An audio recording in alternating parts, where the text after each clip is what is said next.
In the studio with me right now, Jim Moody, who wants to be the mayor of the city of Toledo come November, well, let's see. 15th. I'm not even sure when it is in November. September 15th will be the first shot we get, though, and he's got to make it through that pile of mess first before he goes any further, right? Champ or chump day. That's right. What I'm calling it. Is that it. what you're calling it, champ or chump? Uh-huh. Well, the top two vote getters after September 15th will move on to the finals. Let's call it the finals in November. You've been out on the trail now for some time. You're coming up with ideas, some and some that sound pretty strong. Okay. What's been the reaction so far out there to some of these things that you've put forward, like selling our tax delinquency and this new health care minute thing proposal that you came up with the other day? Okay. Well, first of all, remember, everything I propose, nothing costs taxpayers dollars. That's very important. Okay? Well, we've heard that before, though. But I can explain how. Okay. Okay, but let's talk about selling the assets. You know, I was accused of not having a clue about that, yet when I checked with the IRS, I checked with our city tax department, the law department, guess what? We can sell those assets. We can sell those accounts receivable. We can get the infusion of cash that we need, and we can fill this budget gap and get our police officers back on the streets. It's completely viable. So it is legal. Completely. There's nothing against it in the charter, and I checked with all these entities. We can do it. All right. Now, the Minute Clinic thing. The deal is with that is that's being done in Columbus. It's all private enterprise. It's highly successful, and all it does is helps increase accessibility to healthcare. It's not taxpayer funded, and might I add that, you know, Food Town, before they were acquired by Spartan, had just gotten into that and was becoming wildly successful, but when Spartan came in, they screwed that up just like everything else. So these are all things that have worked in the past or work in other areas. Let's just start employing the same principles here in Toledo. Now, are these healthcare clinics, are these like the things that Walmart has started to do across the country where you can go in and see a doctor? You don't have to, it's not necessarily a doctor. What it is like nurse practitioners, maybe fourth-year medicine. It's for like it's for, you know, like strep throat, a sprained ankle. See, the real simple things. Very simple things. And what the reason it's important is because now if you have that a person without insurance or limited funds, now what they end up doing is going to the emergency room and using that as the clinic when they could have just went down the street and for $10 gotten it taken care of. And our hospitals are losing millions of dollars as a result of it, and that's what's helping drive the cost of insurance. Okay, now the bigger question in all of this, though, is what business is it of the mayor of a medium-sized American city to get his paws into the healthcare debate at all, even on a local level?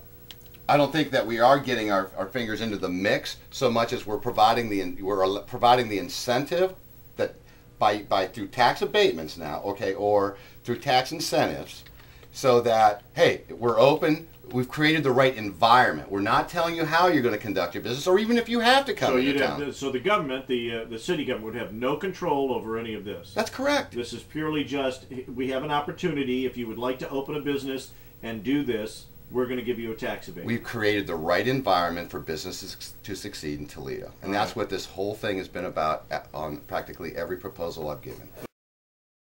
We were talking a little bit before Jim came on about buying salt for the city of Toledo, and I suggested that maybe we could work in cooperation with other places. I got this note from Doug Hainham from the Sylvania City Council. In Sylvania City, Township and schools, they coordinate to buy their salt. The timing of the RFP impacts the quoted price, and they have generally gone out to bid in late spring or early summer, which obviously we aren't doing because it's already late summer, early fall, and have usually done better than ODOT and other large cooperative salt programs. So they probably wouldn't want to get involved in that. But is that something that you would look at as a regional thing, working together with the outside communities on buying some of the supplies that we use, not just salt either?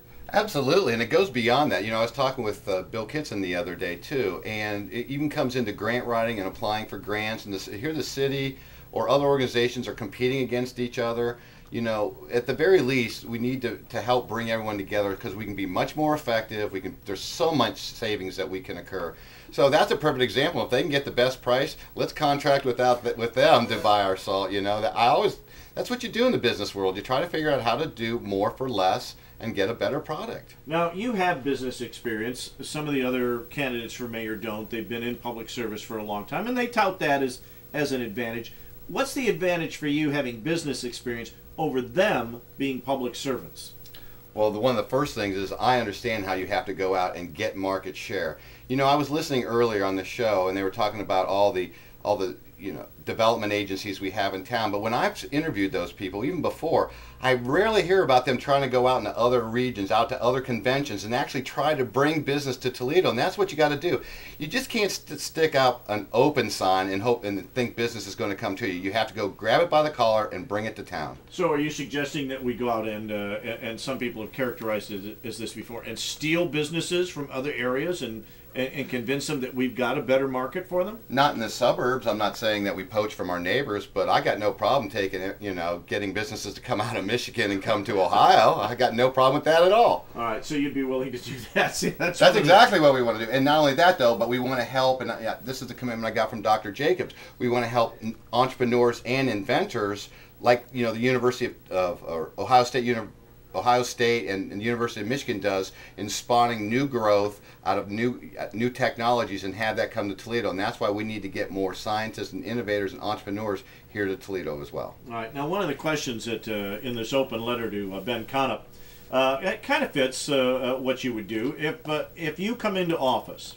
and you have to make a decision at some point. Okay. What's gonna be more important for you, the will of the voters or your personal opinion? Oh, the will of the voters. I mean, that's a perfect example, and I'll tell you what a perfect example of that, and that's the casino.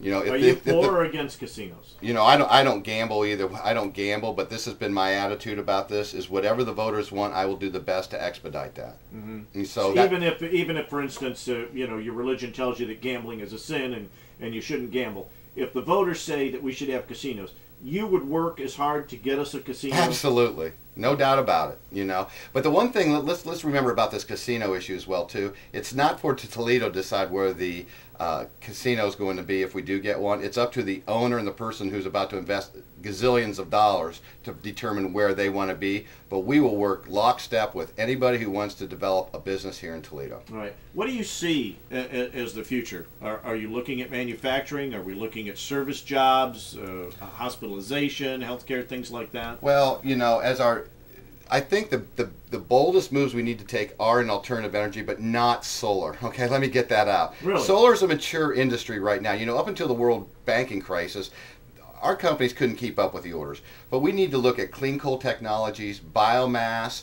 We have all the corn. The Andersons have done a very good job in developing that. And the neat part about Toledo is we have the delivery system. But I think that one of the first things we need to focus on is intermodal. And let me just share, this is what separates me from the other candidates too. Sure. I've looked at this new plan that they came out with, and the problem is when you look at it, there's no marketing arm to that entire plan for the intermodal. For the airline junction? This is not Hollywood where if you build it, they will come. You got to go out there and convince customers to come here to Toledo. And even if you talk to the authors of that plan, they will tell you that that's not in there. So that's where one of the things that the city, through our economic recovery team that we're actually going to create, that's where we can help. And you've not heard anything from the Regional Growth Partnership or anybody else about how they're going to market that. And that's important, because if you have no customers, it really doesn't matter. Well, and we've fallen into that trap a lot of times. So we build things and they don't promote them. The Seagate Center is a great example. When it was first built, there wasn't really a lot of promotion on it. When Portside was first built, when the stadium and the arena are going up, there's just not the follow-through that needs to happen around the neighborhoods to bring those people together. As far as the intermodal goes, are you willing to take a look at putting those kind of sites elsewhere in this region, not just in Toledo, but in the outlying areas? Absolutely, because I know that someone who makes $17, $18 an hour, they end up moving to Toledo anyhow. So, and we have to have a prosperous region for us all to be happy and for us all to succeed, and for us to be able to keep our young people here as well too. We have to create the right environment for business to foster.